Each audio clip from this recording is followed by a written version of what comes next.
오늘 말씀의 제목은 평화의 반대말입니다. 평화의 반대말. 본문을 읽으셔서 또 묵상을 또 해보셨다면 참 쉽지 않습니다. 내용이 굉장히 쉽지가 않아요. 왜냐하면 어떤 내용이냐면 하나님이 화를 내시는 내용입니다. 내가 모르는 분도 아닌데 아는 분인데 그분이 자꾸 화를 내면 그 자리를 살짝 피하고 싶습니다. 목양실에서 나와야 되는데 이제 아기를 혼내는 겁니다. 그 소리가 딱 들리면 목양실 밖을 못 나가겠어요. 지금 제가 여기서 나가면 저분이 얼마나 무안할까 싶어서.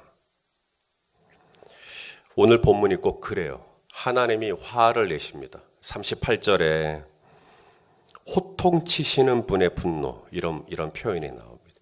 하나님이 호통을 치시는 거죠. 하나님이 화를 내시는 겁니다. 예수님께서 성전에서 장사하는 사람들 너무 화가 나가지고 상, 의자 다 엎어버리고 동전 다 엎질러버리고 채찍을 휘두르면서 사람들을 내쫓았던 그 이미지와 오버랩이 되는 본문입니다. 가급적이면 화를 안 내야죠.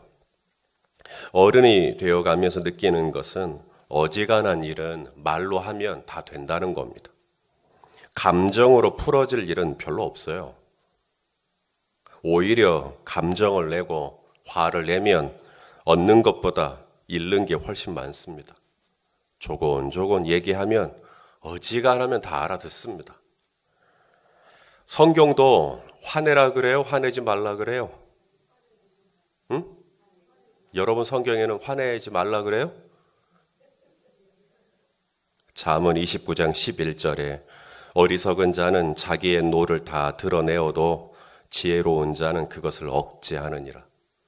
야고보서 1장 19절 20절에도 내 사랑하는 형제들아 너희가 알지니 사람마다 듣기는 속히 하고 말하기는 더디하며 성내기도 더디하라.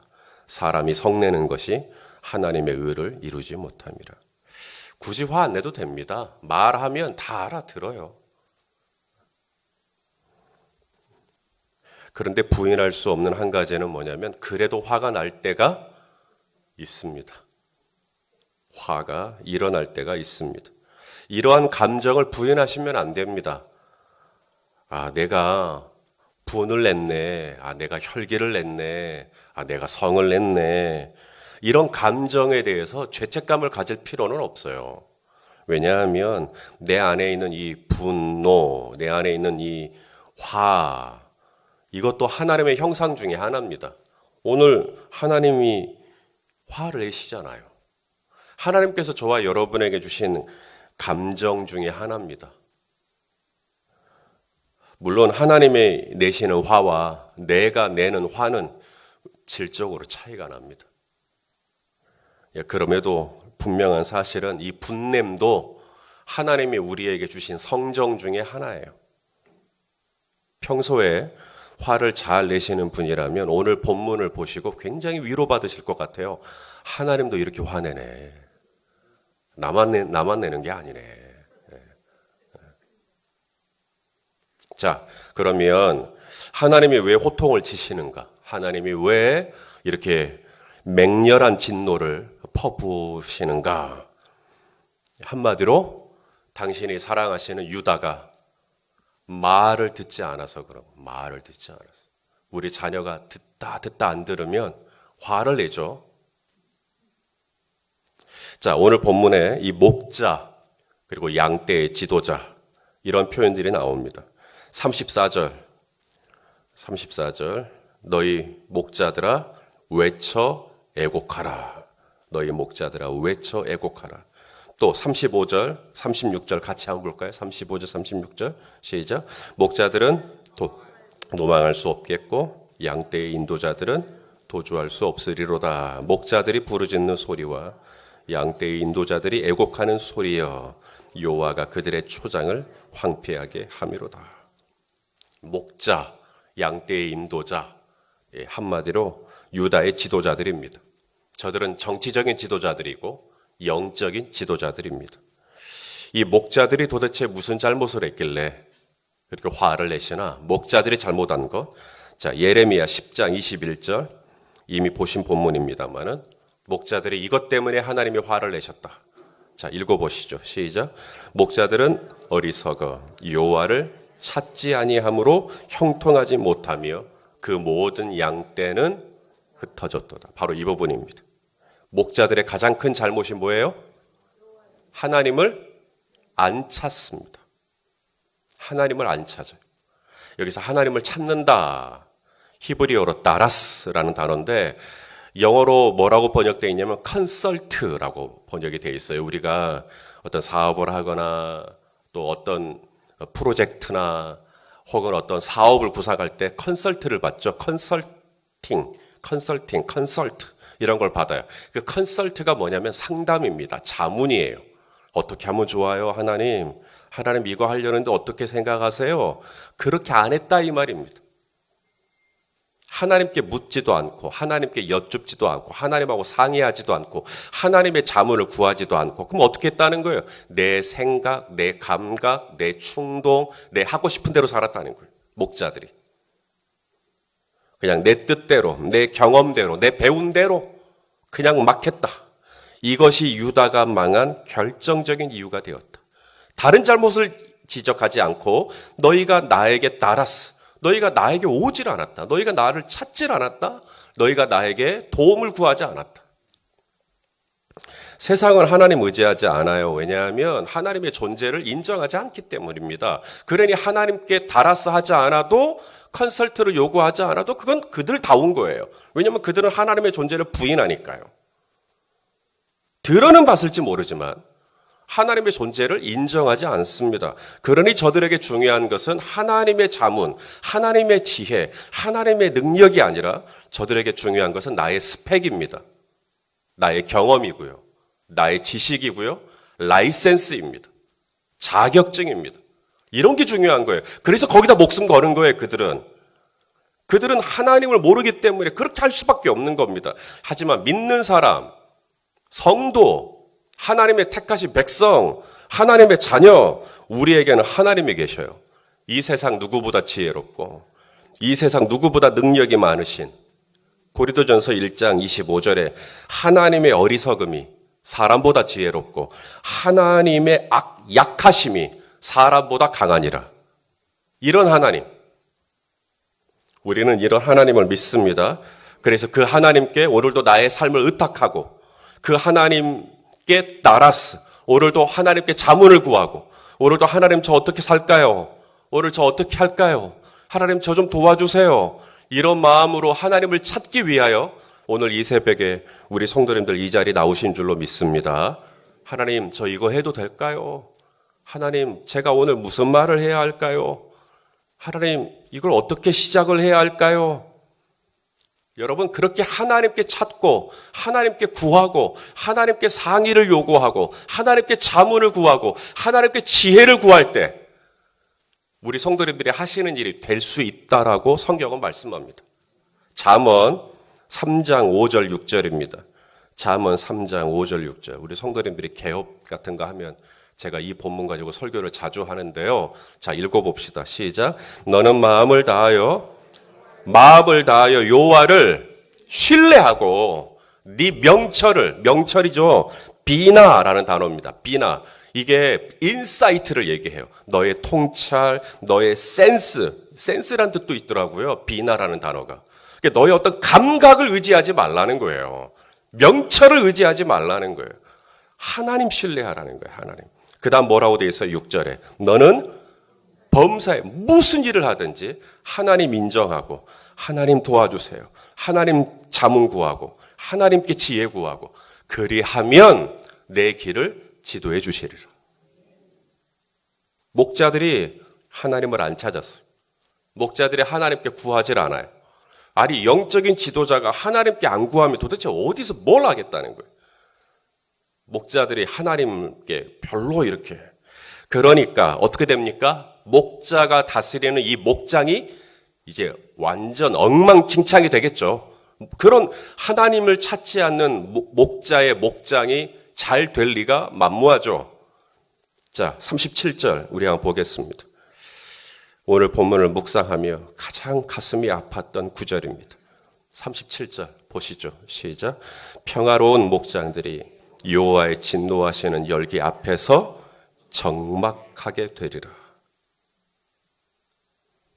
평화로운 목장, 원어로 샬롬입니다. 샬롬. 평화입니다.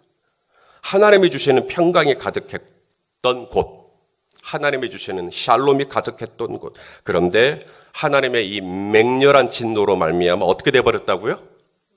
적막하게 돼버렸다. 적막하게 돼버렸다.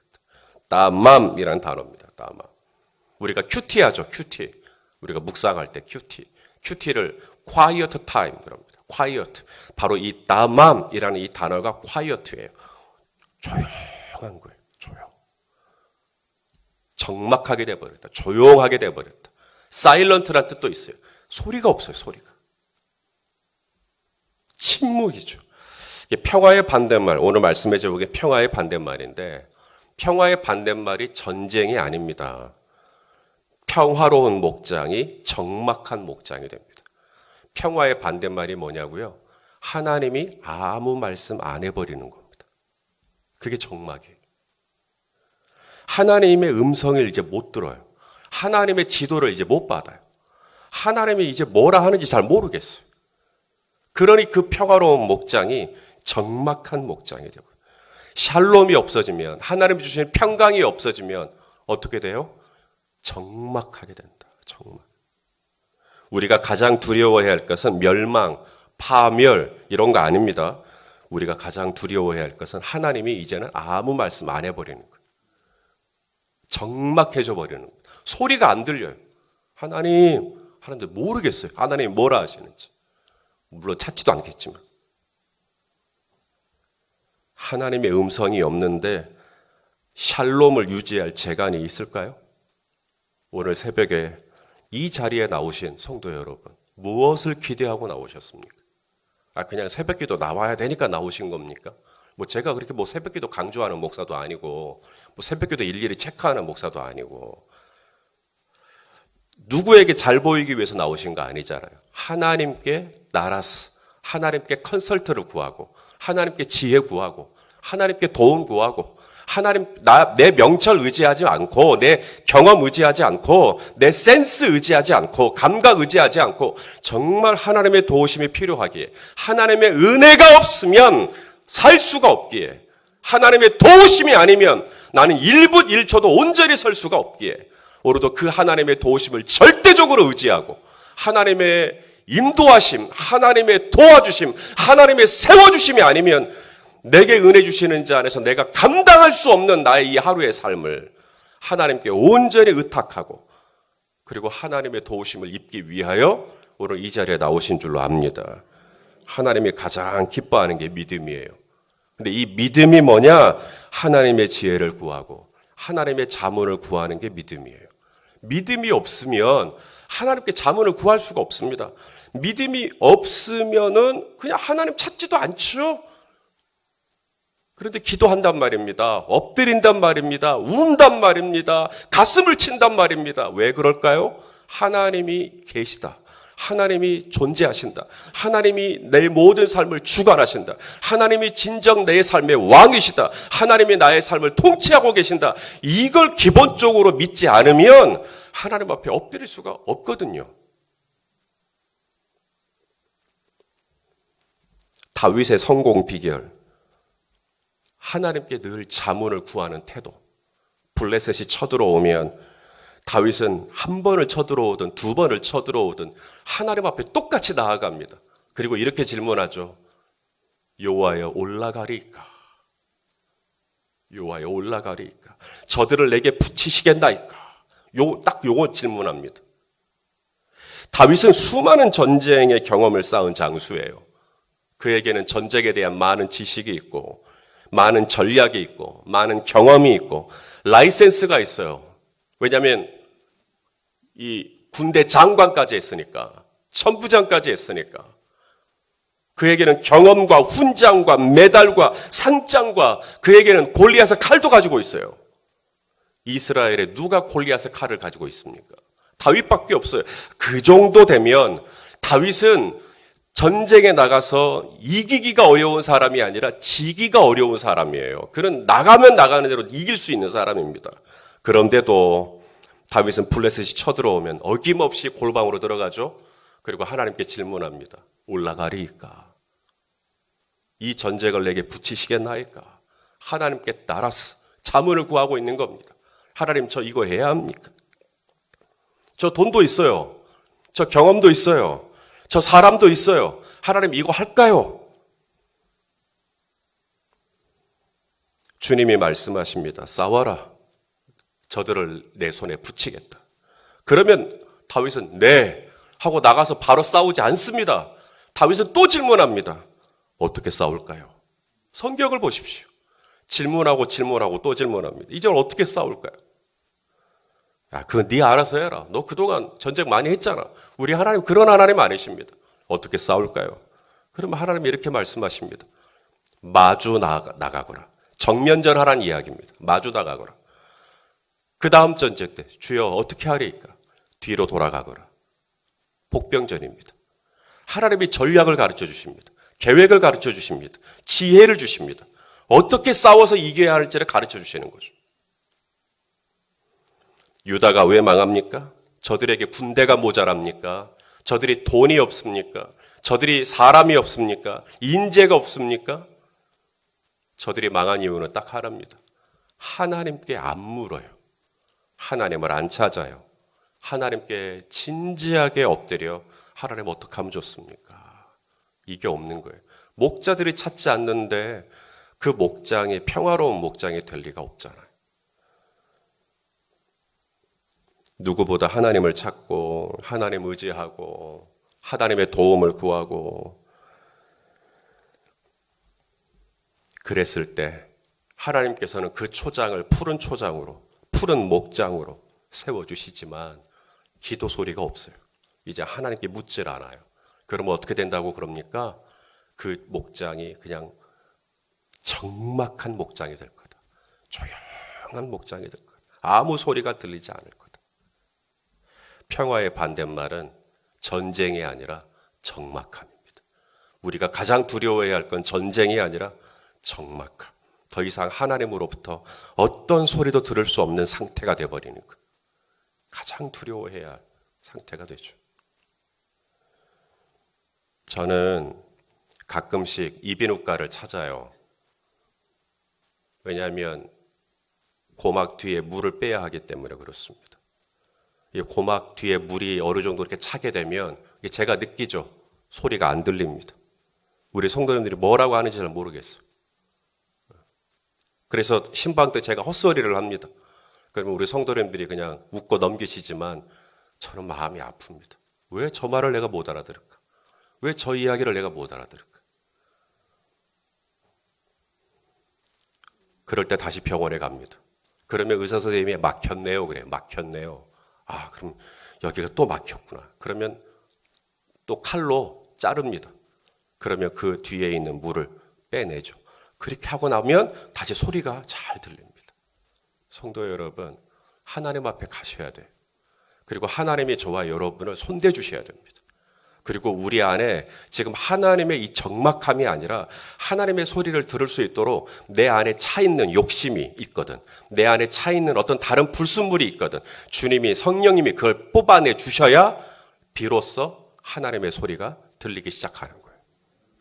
오늘 하나님 앞에 가서 하나님, 저의 양쪽 귀가 다 막혀 있고 제 마음이 지금 다 막혀 있고 제 영혼이 막혀 있고 오 아버지, 이것을 뚫어주시고 다시금 하늘의 소리를 듣는, 하나님의 음성을 듣는 평화로운 초장으로, 평화로운 목장이 되게 하여 주시옵소서라고 하나님의 은혜를 구하는, 하나님의 따라스를, 하나님의 지혜를 구하고 하나님께 자문을 요구하는 복된 이 아침, 그래서 하나님의 전략이 임하고 하나님의 계획이 임하고 하나님의 뜻이 임하며 하나님의 지도하심이 우리 성도님들에게 명확하게 지혜와 계시로 임하는 이날 아침이 되시기를 예수님의 이름으로 축원합니다.